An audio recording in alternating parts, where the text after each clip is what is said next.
I remember when I read the script, I said, if this is realized anything like it reads, it's going to be bananas. And turns out from the first 30 seconds, you're just like, whoa, you're just strapping in and getting ready for the blast off. And it's what happens, for a film that is so, I think, historically relevant and genuinely entertaining. It's like, it's Hitchcock, it's Kubrick, it's all these weird kind of manipulations of your psyche and your heart and all that stuff.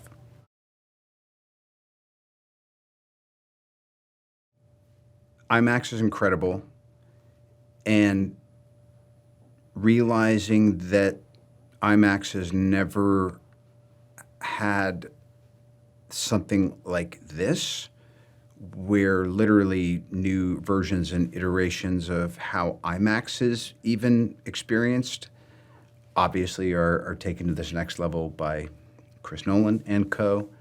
But also just to see whether it's the Trinity test site or extreme close-up of Killian as Oppenheimer, you're just like, you feel like you're standing next to something that's really happening in history. It's a huge film experience, but it feels very small and focused and kind of intimate when you're doing it, and I think that translates. There's also the onus is on you to rise to the occasion, and Chris tends to cast and collect folks around him that are as without ego as possible while still having some self-respect and thinking they can get the job done. And so it was a journey into, it reminded me of back doing theater. It reminded me of, what my first instincts and hopes and dreams were for being an actor. That day where Conti and Murphy are having their little sidebar tete-a-tete, and I could tell Chris knew it was obviously a critical scene. It's kind of the heart of the film. I'm there as kind of a hapless and pissed off observer who misinterprets the whole thing. And it was like, wow, we're shooting this part of the movie now. And this is where his vision, this is kind of the spinning top at the end of Inception moment for this, except this is a historic occurrence. This is about our real lives on this real planet here and now. And I was like, yeah, this is kind of important. And then I just always try to just say, remember this, take a mental picture of this. This is really cool. This is the kind of stuff you were hoping to do when you were a teenager. So you got one. You got one in.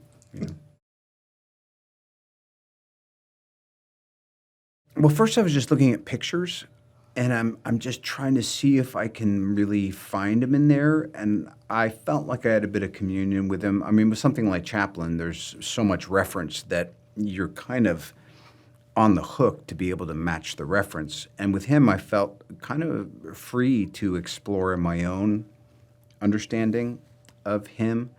And I came to love the guy and have a lot of empathy for him. And I think he also represents any of us that have ever felt blown off by someone that has a higher status.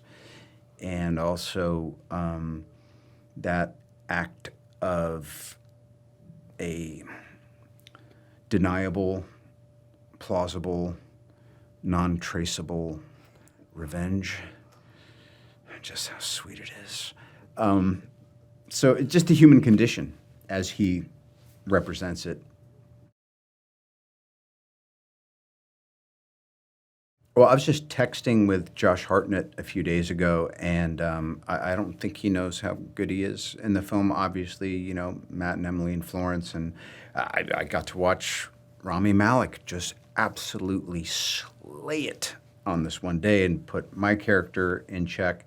I spent many of my days with Alden Ehrenreich. He and I are now close friends. Scott Grimes was there, and it just seemed like every day was another one of my peers knocking it out of the park.